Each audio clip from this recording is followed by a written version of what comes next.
इकाई का अंक और दहाई का अंक कैसे निकालना है वो बता देता हूँ। इकाई का अंक कैसे निकलेगा?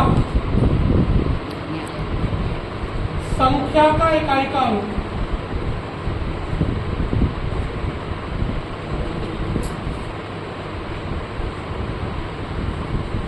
और घनमूल का इकाई अंक।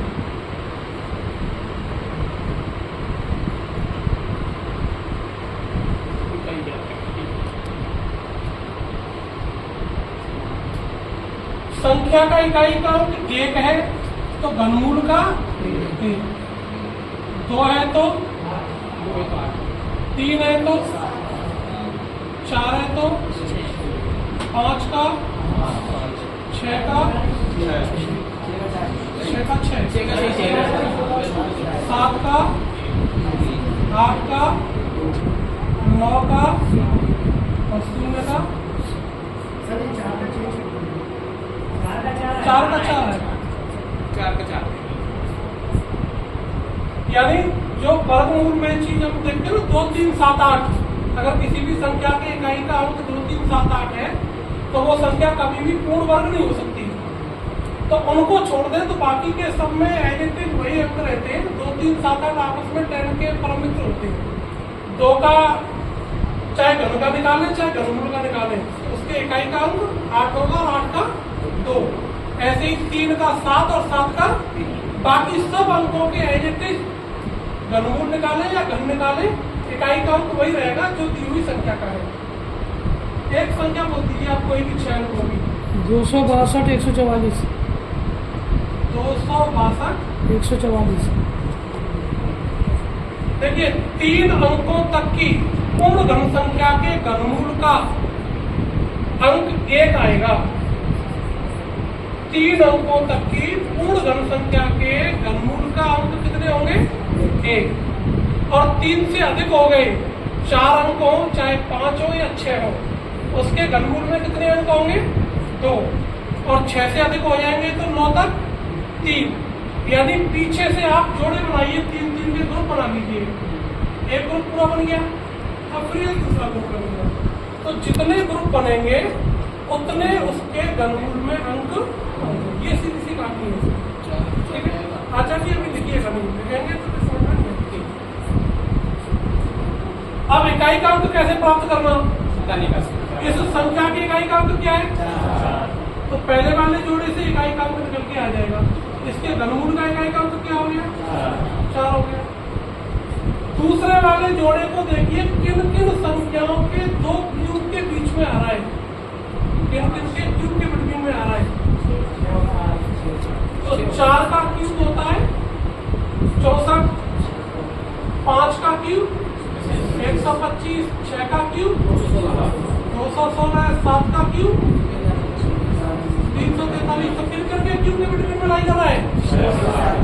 6 और 7। तो इनमें से कौन सा अंक लेना आपको? छोटा वाला लेना। तो इसका घनमूल क्या आ गया आपका? 64 आ गया। क्लियर है?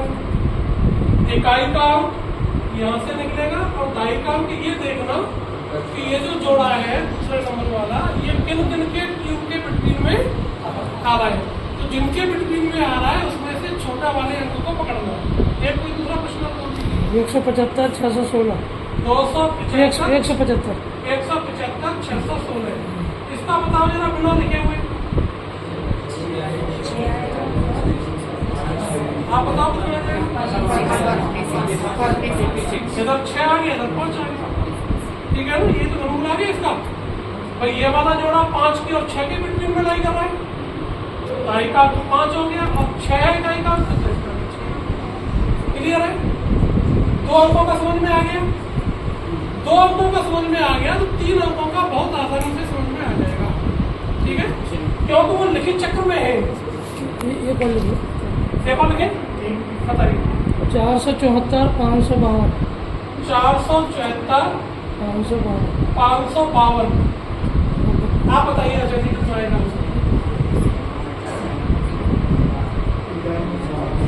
इकाई में 7, ये 2 है,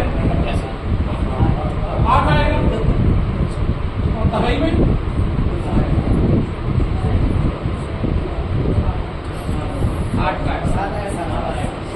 आएगा क्योंकि 7 और 8 के बीच में पड़ रहा है, तो छोटे वाले को लेना है 78।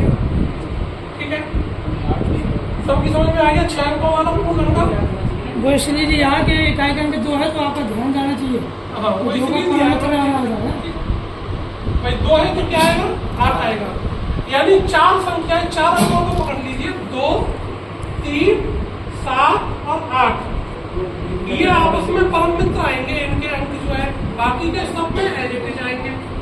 और दाई के अंक के निकालने की प्रोसेस एक ही है कि ये देखना किन किन दो के बीच में दाई कर रहा है, तो छोटे वाले को पकड़ लेना। ठीक है, चलिए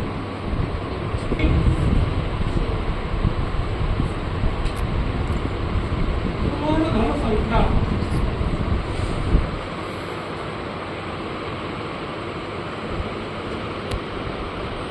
491, 491, 169, 169, 069,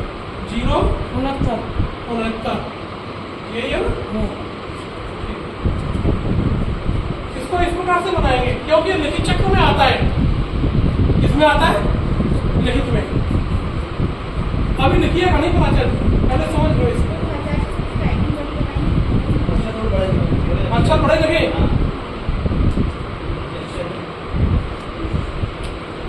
491, 169, 069। अब ठीक है आएगा। और सैकड़े का अंक भी बहुत आसानी से निकल आएगा। इकाई का अंक 9 है, तो इसके घनमूल का इकाई का अंक जितना होगा